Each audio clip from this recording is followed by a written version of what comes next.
and thank you for joining us today.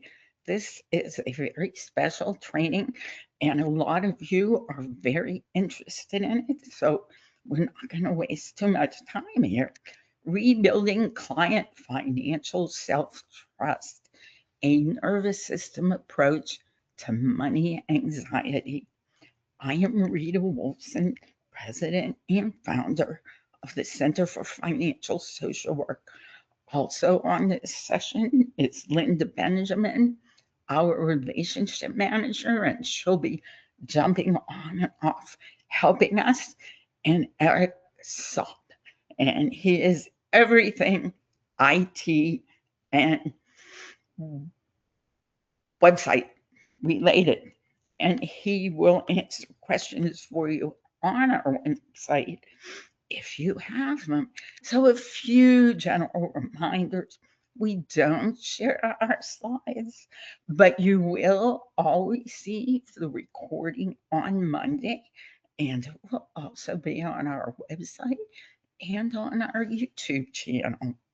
If you have questions, type those questions into the question box, and we will answer as many as possible. There are no CEUs. The U is missing, but there's still no CEUs. I'm sorry for this training. If you have any tech problems, head over to financialsocialwork.com. Eric will chat with you there. I always begin with our financial social work affirmation. It goes, just for today, I will love myself enough to face my fears, practice self acceptance, and embrace hope.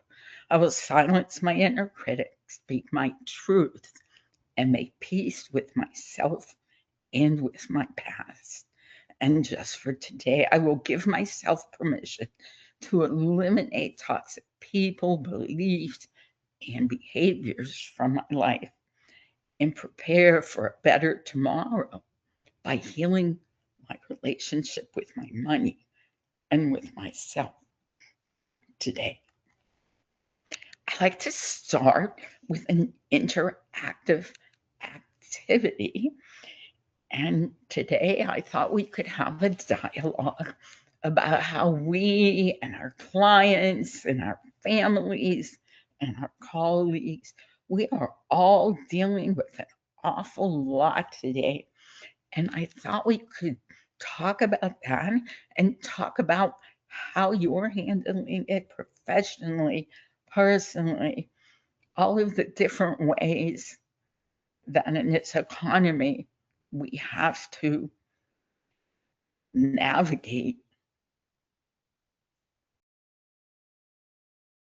Linda, our relationship manager, is going to be reading off your comments. So I hope you'll go ahead and put them in the question box. Any coming in, Linda? I don't see any yet, but our audience is usually very engaged. And I don't see anything. Am I not looking in the right place? Q&A. Questions in the question box. Are there some? Hello? Nobody's putting any questions in? Lots of somatic exercise. What's lots of somatic exercise and herbal tea. I'm encouraging people to give themselves grace. We're all stressed out. I'm encouraging to give themselves grace. We are all having to go into a survival mode a little bit, and it's okay. We are all doing the best we can.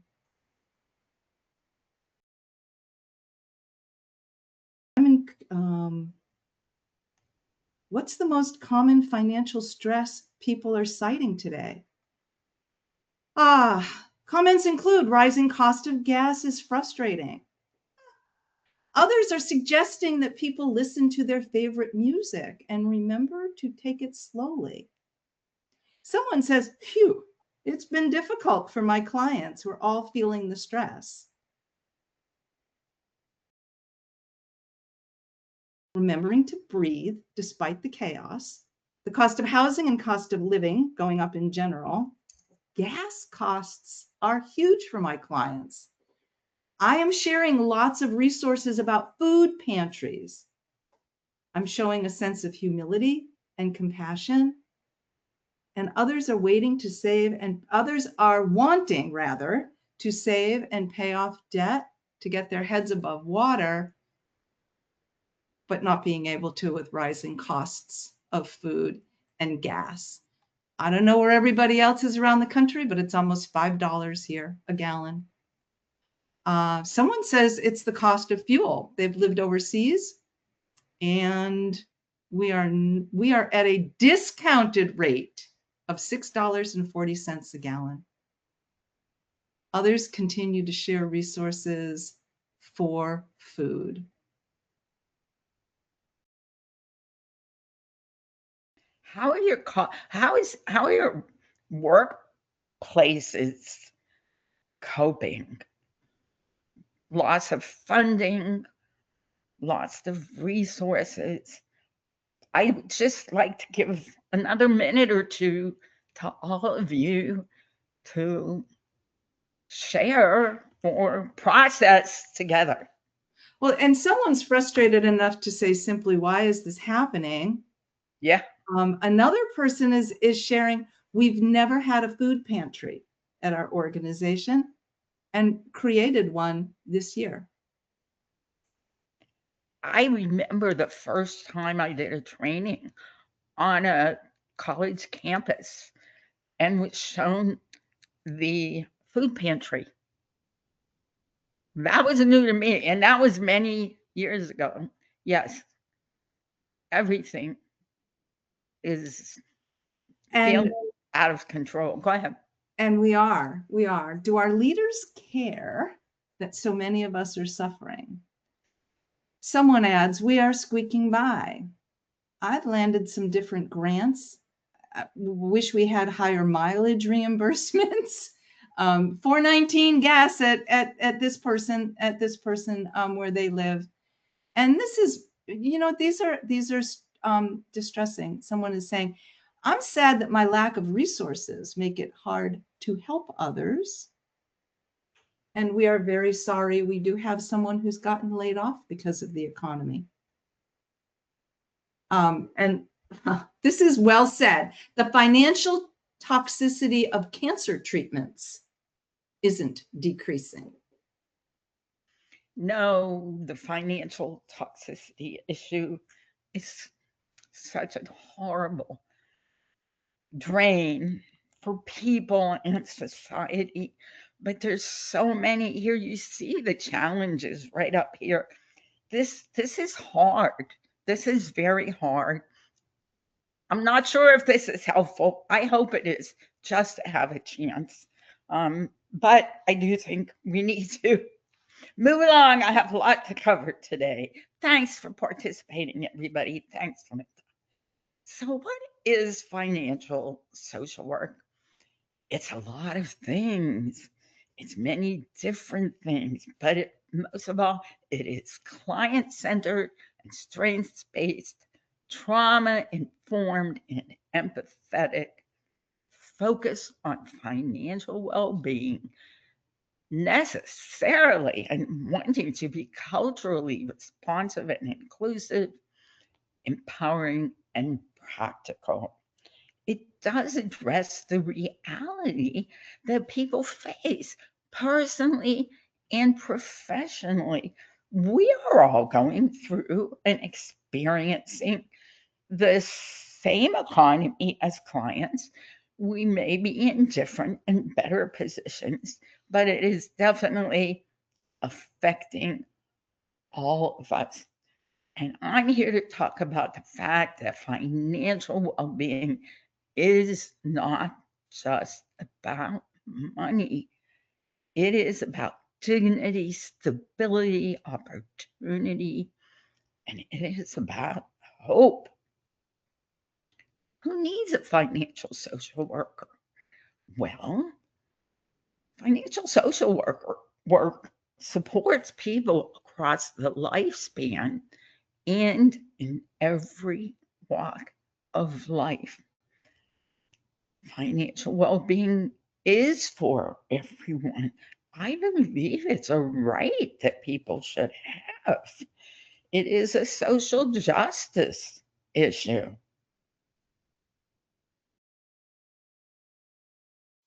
Why does it matter?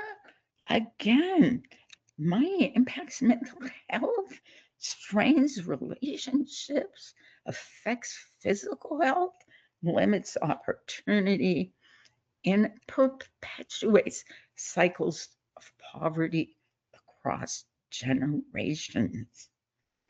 So, a quick look at our timeline, and I can tell you that next year will be the 30th year since I started all of this.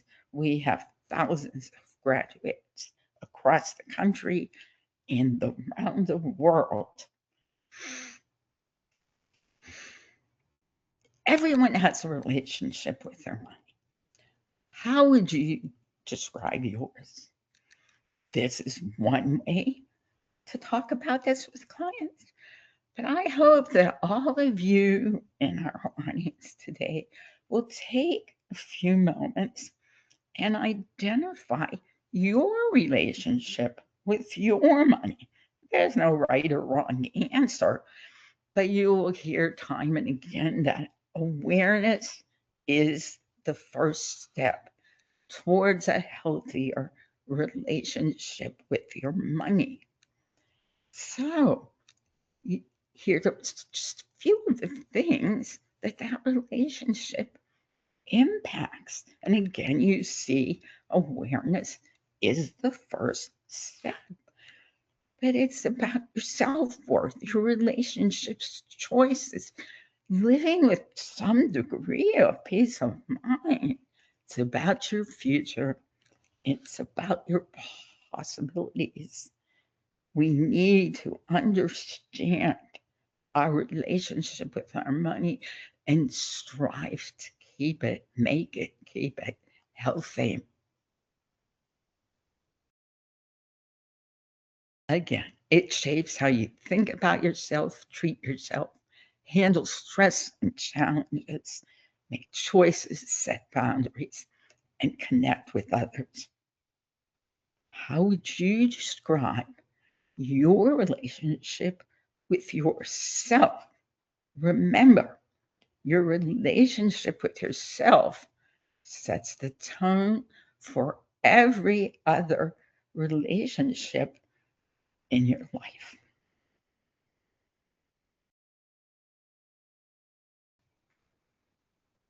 Financial circumstances do affect your relationship with yourself. Financial stress doesn't just affect your bank account because it affects how you see value and treat yourself. When money stress lives in the body, there is a physical, emotional, and neurological impact of financial stress, problems, and trauma. This isn't ordinarily considered part of the work that we do, but so critical to all of the work that we do in our profession. You can see and look respiratory system. It affects muscle tension, brain and mental health, heart and cardiovascular system.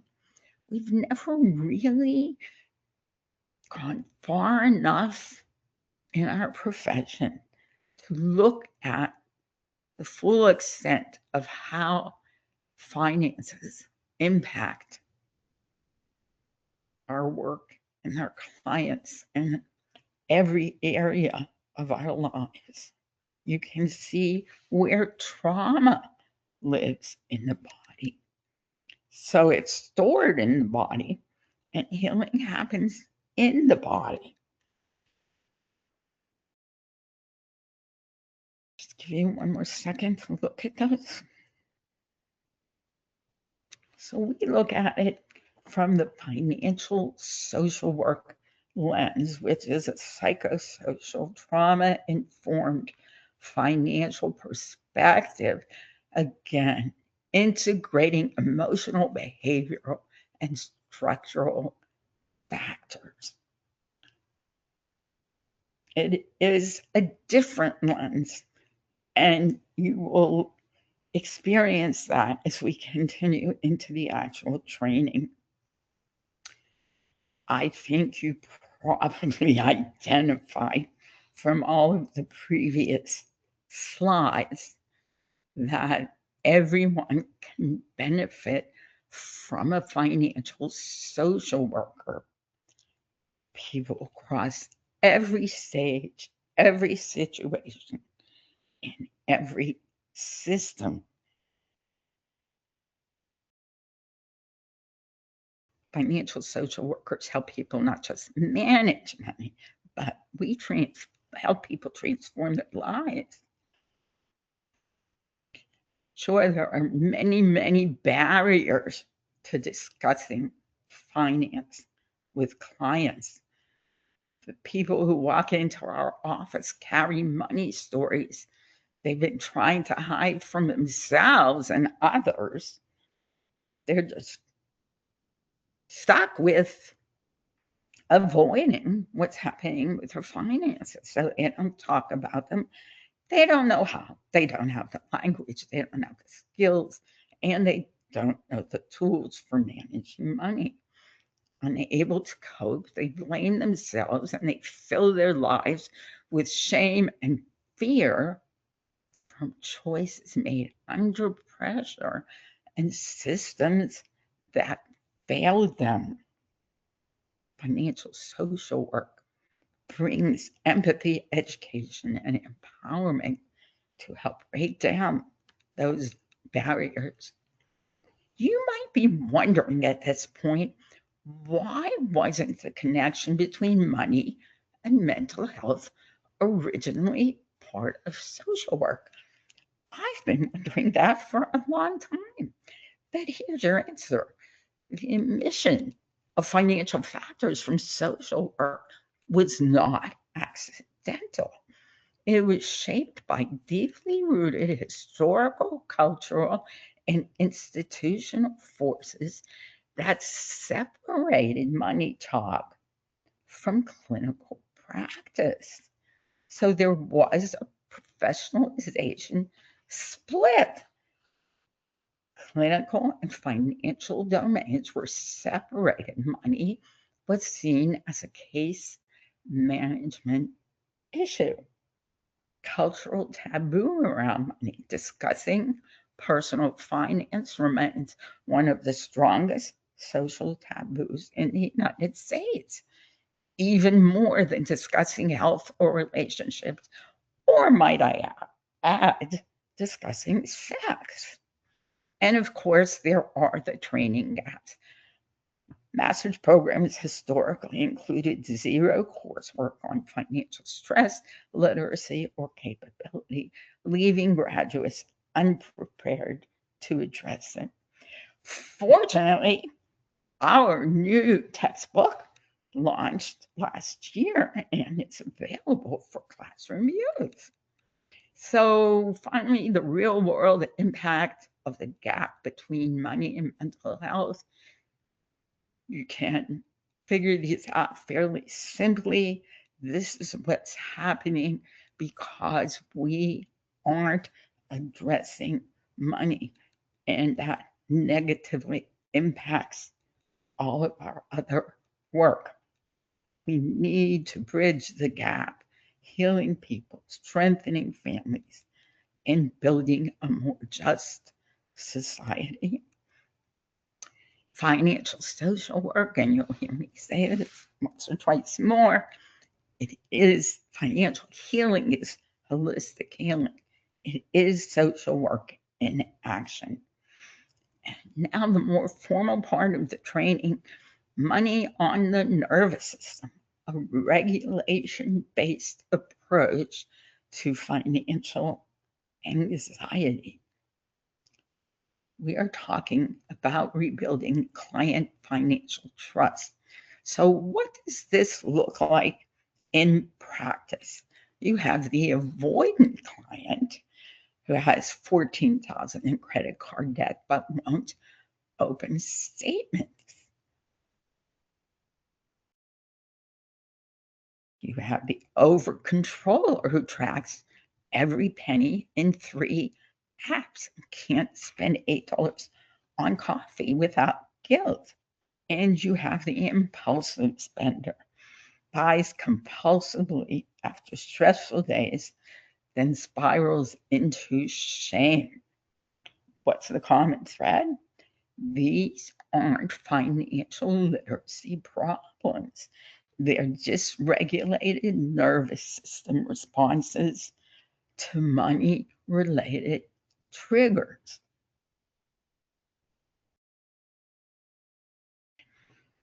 Financial healing is holistic healing. If you look at the graphic, though, what's missing? Finance, money. We don't ordinarily include that work. So it leaves a very big gap. So we've already done the financial social work part. We're going to be looking at the hidden roots of financial paralysis, what money avoidance really looks like, the nervous system and money connection, psychological factors at play, and 4 practical client approaches that you can absolutely start using. Do clients know what they should and could be doing? It's a good question. Many of them certainly don't. But when you start to reflect on the complexities beyond surface level advice that keeps clients trapped in financial inertia, money can be very paralyzing.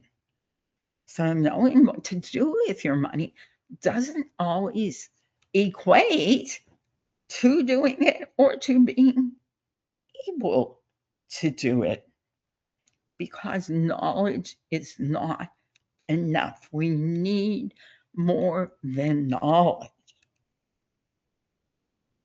Logic misses the nervous system, and that's why traditional financial advice falls short.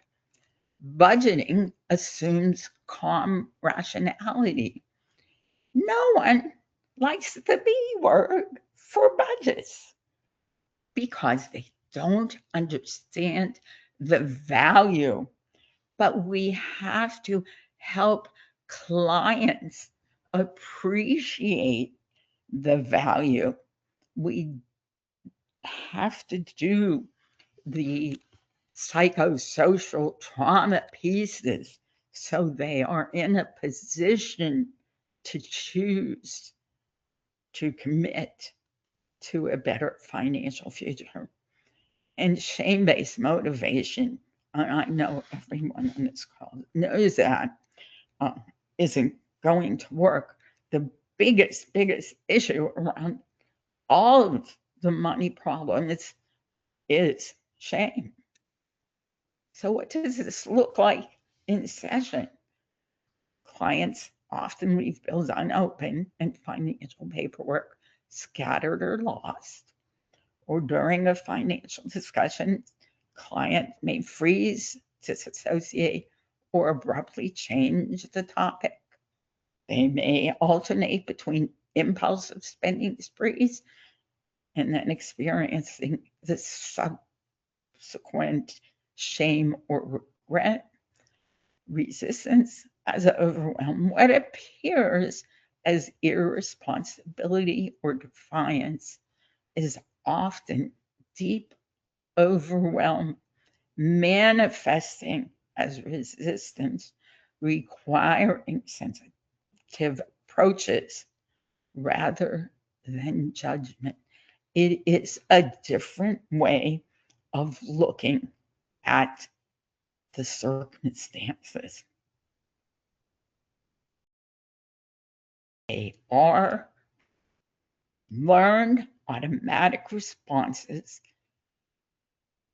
understanding financial avoidance and anxiety as survival adaptations rather than personal failings helps us approach clients with empathy and reduces the shame, fostering a safer space for healing and growth. Clients need safe, non judgmental spaces where they can talk about money, learn about money, feel safe about money, and discover hope for their financial circumstances. The nervous system is always listening, so we can look at what it perceives as danger and how we translate that into a response in daily life. So, unpaid bills and mounting debt signals threat and scarcity. So, it's very natural for a client to avoid opening bills or checking accounts. He or she or them, they don't want to expose themselves to that stress. Financial conversations can trigger anxiety and hypervigilance. Impulsive spending as a way to soothe or escape discomfort. You can see how each reaction is harmful. It's that fight, flight, or freeze and freeze. Impulsive financial decisions. Clients may react to financial stress with impulsive spending, overspending, or money related arguments, reflecting a fight response triggered by perceived threat. Then comes avoidance and procrastination. Again, we're avoiding bills and all money tasks, and paralysis and dissociation. Clients may freeze, dissociate, or shut down emotionally when facing financial tasks. So we have the financial stressor. Then we have the stress response. We have the avoidance or reaction, and we have the consequences of how that increases the stress. So, a financial stressor, we need to identify the specific trigger, recognize the common stress points, and document recent financial stress events. The nervous system perceives the financial stressor as a threat. So we need to observe the physiological signs of stress, understand fight, flight, freeze behaviors, and assess client stress activation patterns. With the avoidance or reaction, we want to list them, explore emotional triggers, and develop awareness of behavioral patterns, and track financial consequences, measure stress escalation, and plan interventions to break the cycle. So, what's behind financial paralysis? Chronic stress and cortisol overload elevates those levels, impairing cognitive function and decision making, which reinforces avoidance and anxiety. And the flip side of that is under those feelings, they may just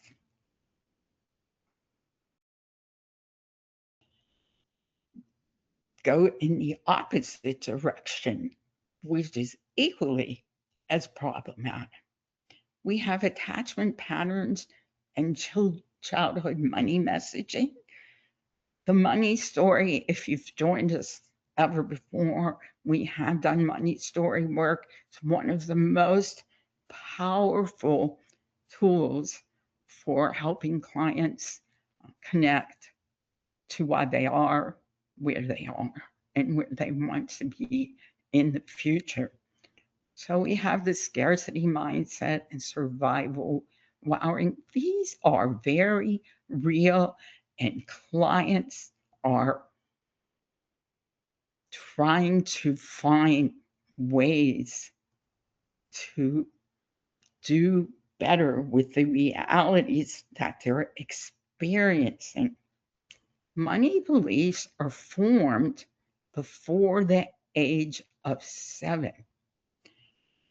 It's not necessarily, and probably most often not, about someone trying to teach children. It's children being exposed to scarcity, knowing we never, and hearing we never have enough, or money is dangerous, so it's associated with stress or conflict. People like us don't have money. Internalized social and economic identity, that you can start to see these connections. Messages often come from parents, caregivers, and environment. These beliefs form before children can critically analyze them. And what do they look like in adult financial behavior patterns? Well, chronic anxiety about budgeting and spending, avoidance of financial tasks due to fear or overwhelm, difficulty saving or feeling undeserving of financial stability, repeated cycles of shame, guilt, or impulsivity, struggles rooted in early unconscious money conditioning. They are there when you look for them. Attachment patterns and financial behavior you may not have associated or necessarily associated attachment patterns with financial behavior, but we do see here how it plays out, how attachment plays out with money. Clients with secure attachment tend to have a flexible, balanced relationship with money. Anxious attachment, these clients often hoard money and exhibit hypervigilance, worried about scarcity or loss, leading to oversaving or obsessive financial monitoring. Avoidant attachment, clients emotionally distance themselves from financial matters, and disorganized attachments. Financial behaviors are chaotic and unpredictable. Now we're going to try 4 potential client approaches. These are the methods, approaches that you can, we're going to go through them step by step, and you can start using them with your clients. We'll go to approach number 1, panic-free protocol. Name the feeling. Encourage clients to identify and label their emotions related to money stress. This activates the prefrontal cortex and helps create awareness and distance from the immediate emotional reaction. The client can verbally name emotions, and the therapist script for normalization and validation. Then we have box breathing. guide clients through a calming breath technique, as in inhale, hold, exhale, hold, or the psychological side to quickly down regulate the nervous system and reduce panic. This is step-by-step breathing exercise and short guided audio or video resource, and certainly practice in session. Body scanning and grounding help clients bring attention to physical sensations using a body scan, anchoring them in the present moment to decrease disassociation and increase regulation. Use grounding exercise lists and work with clients in session on the body scan and grounding. Set small time goal. Encourage clients to set a small, manageable goal for their financial tasks, limiting the work to a few minutes to prevent overwhelm and increase a sense of accomplishment. And then acknowledge completion. Guide clients to recognize and celebrate completion of the small tasks, emphasizing that stopping early is okay and that progress is valuable, fostering self-compassion. Here we have some examples of therapist language for introducing that protocol. Then we have some common client objections and compassionate responses. Frequently, clients will tell you, I don't have time for this right now. And the response is, I understand, and that's why this only takes 5 minutes and can make the next steps easier. Client may say, I'm too anxious. I don't think this will help. Our response can be, that makes sense. Anxiety can feel overwhelming, and this is a gentle way to start calming your system. And you have other examples, and you can go back and look at them if you need to when we send the video on Monday. Then we have boundary builders. We have internal financial boundaries. Define spending limits based on personal values rather than guilt or shame. Family financial boundaries provide clients with respectful scripts to communicate money topics with relatives, and that's going to be used with many other people. Digital and environmental boundaries advise clients to remove or limit exposure to financial triggers such as notifications, apps, or clutter, and encourage scheduling specific money windows, dedicated time for financial tasks to prevent chronic avoidance and overwhelm.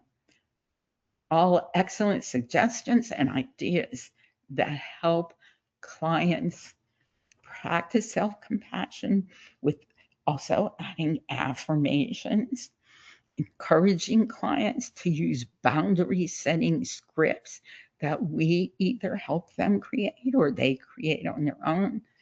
And definitely clients can communicate proactively with creditors using clear statements. We have the clarity framework. We acknowledge without judgment, openly recognizing the client's avoidance behavior in a non-critical way to create safety and reduce shame.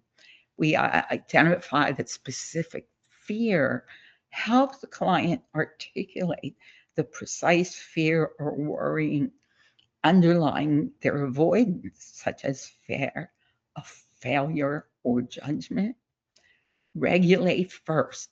Guide the client through a calming nervous system regulation exercise. This is necessary before doing the work. Break it into the smallest units, deconstruct the financial task into the smallest possible action to minimize overwhelm and build momentum. Identify the next step. One single concrete next action the client can complete to move forward without pressure, and close this activity with self-compassion. Encourage the client to acknowledge their effort with kindness, reinforcing progress regardless of the specific outcome. So here's a case sample. The client was experiencing severe financial avoidance and shame for 6 weeks. She avoided opening mail and checking the bank account for 6 weeks, overwhelmed by shame and fear, led to increased anxiety and continued financial paralysis. The clinician applied clarity framework first, helping the client regulate their nervous system, then naming the underlying fear of discovering something unfixable, followed by setting a single manageable micro action to open one piece of mail during the session. And when the client did, she experienced relief and reduced anxiety instead of continuing on with catastrophic thinking. And number 4, we need a new clinical vocabulary, because how we've been talking about financial well-being and financial health has been shame-based. We've considered money problems as a result or outcome of irresponsibility, implying moral failure, blame, and judgment, when really it's dysregulated. We acknowledge that the nervous system distress and overwhelm is contributing to these problems. So then we have in denial, suggests willful ignorance or avoidance, but actually it's overwhelm, and that validates emotional and cognitive overload. Self-sabotaging frames behavior as intentional, when actually many clients in these circumstances are in survival mode. It recognizes the protective and automatic responses. Unmotivated assumes lack of effort or care, but building capacity highlights growth and skill development. Avoidant labels client as resistant or defiant. Learning to feel safe emphasizes safety as foundation for change. So we want to reframe the concept of financial irresponsibility instead of labeling clients in that way. We want to redefine avoidance and understand that it isn't always about laziness. It is actually a protective mechanism that the nervous system uses to shield from overwhelming financial stress or threat. And normalize small steps, emphasizing the goal is not, and we can't fix everything all at once, but we do want to create safer spaces to engage with clients, and we want clients to have safer spaces to engage with their money and take incremental steps without the shame or pressure. So the arc kind of looks like stage 1, shame and avoidance. Clients feel overwhelmed, so they try to avoid what brings on the shame and overwhelm. Awareness and naming, we talked about, it breaks the cycle of negative thinking. Regulation and safety, clients learn nervous system regulation techniques to manage anxiety and create a safe emotional space for financial engagement. Small actions and evidence, clients take small, manageable financial steps that build evidence of success and reduce feelings of overwhelm to lead to confidence and agency. The statistic this came up with is that 72% of Americans are stressed about money, although I tend to think it's higher.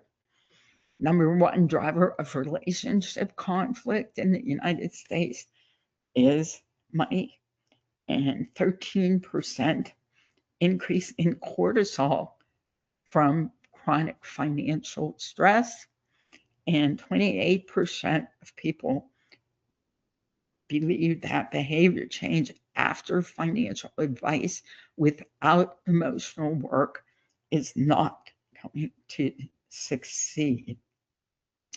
So there's lots of differences.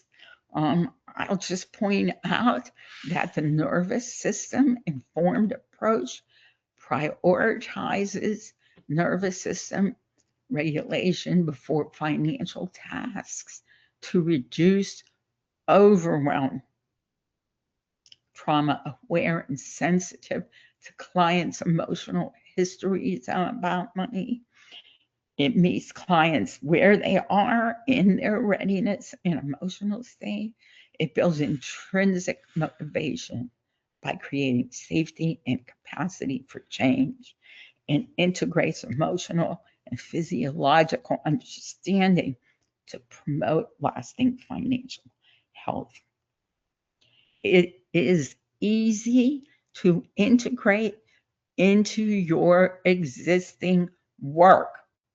You don't need financial expertise.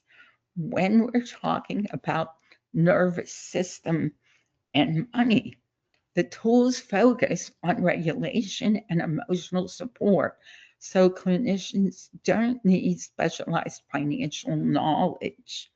It's compatible with many modalities. It works seamlessly with CBT, trauma-informed care, ACT, narrative therapy, and we could go on. Brief and efficient intervention. Most tools require just 5 to 10 minutes per session, allowing easy integration without significant time burden in your clinical work. And it is scalable across settings. It's effective for individual work, group sessions, and family counseling, offering flexible use depending on client needs and context. So some next steps before we wind down. We want to introduce the panic-free protocol to one client this week to help them regulate anxiety before financial tasks. Want to audit your clinical vocabulary to replace shame-based terms with regulation-informed language that builds client compassion. Incorporate at least one financial boundary conversation in your next session to empower clients with clear limits. Share the clarity framework with your team or supervisor to create a consistent, supportive approach across your work, your practice, your classroom, or agency. Explore financial social work training and resource It's to deepen your skills and expand your clinical toolkit. There are many on the website. Check in with yourself. What part of the nervous system approach resonated most with you, and why was that? Which financial behaviors or patterns felt familiar in your work? How will you integrate regulation first strategies into your client sessions? And do you foresee any challenges applying these concepts, and what support might you need? So we'll finish up with a few of the additional resources that we have at the Center for Financial Social Work. And we'll announce that those of you on this webinar today can receive a 15% discount for all of the products that I'm going to go through now. That discount code is 202605. This is a financial social work certification. It builds expertise, expands impact, and transforms lives. You can see our students have 6 months to complete. It is self-study and self-paced. There is a 3-year renewal, and it includes all of the materials plus the final exam. Lifetime membership in the directorate, and all graduates receive new and updated materials when available, and graduates may use original certification materials with their clients. We also have these video courses available. They're pretty terrific, and you can learn details of all of them on our website. These are additional tools that we offer, and we have the Financial Social Work Collaborative, where you can meet other financial social workers. Our textbook was published by Cognella last year, and we certainly hope that many more students, BSW, MSW, will be prepared in financial social work in the future. We do offer this free monthly webinar the second Thursday of every month.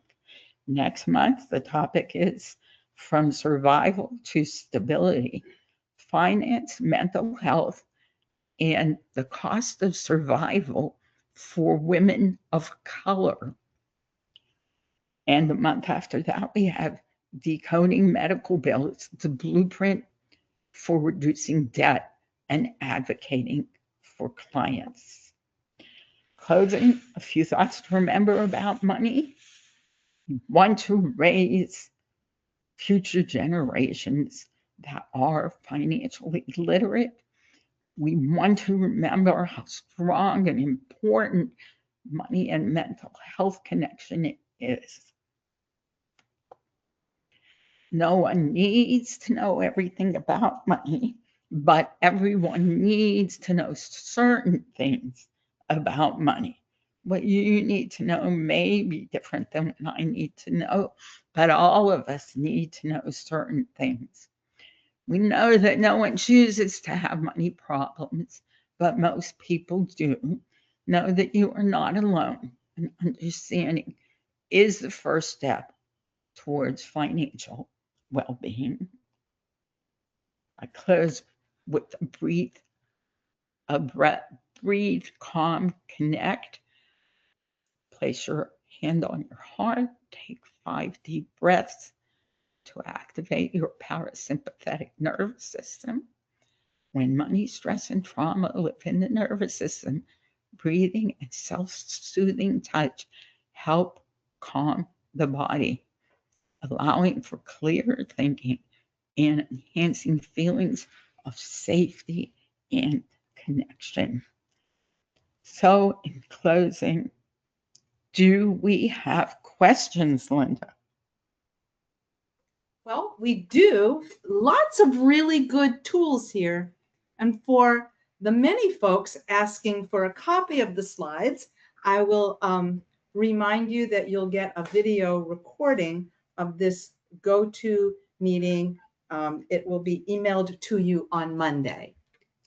So you have an opportunity to see those tools on Monday. Okay, some questions. Tell me why you de-emphasize knowledge as part of financial literacy. It's not a de-emphasis. I don't de-emphasize it.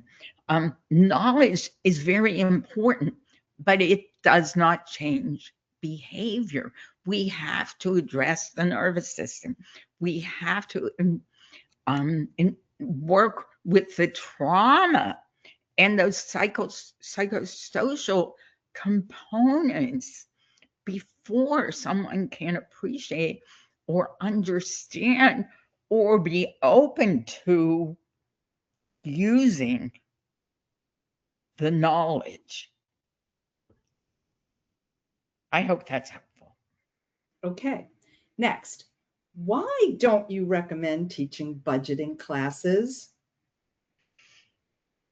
You need to prepare clients emotionally, physically, and in every other way to be engaged by the budget. Nobody likes the B word for budget.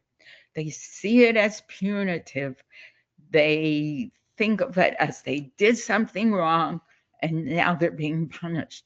And that's obviously incorrect, because it's the best and only tool to really take control of your money and know where it is going.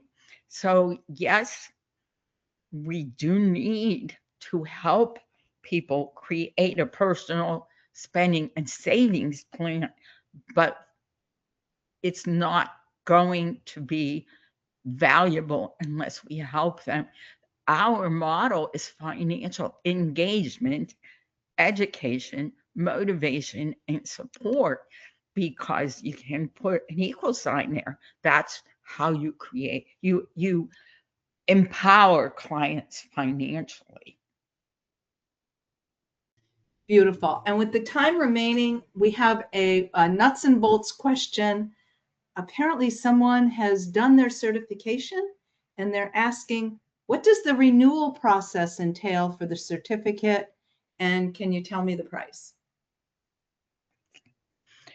There's a 3-year renewal, and you receive an email a few months ahead before your time expires. And the cost is $395, but we offer a $95 discount on that. So a renewal for 3 years is $300. Okay. And I think we have time for one more. And it is, if money is so important, why didn't social work address it long ago?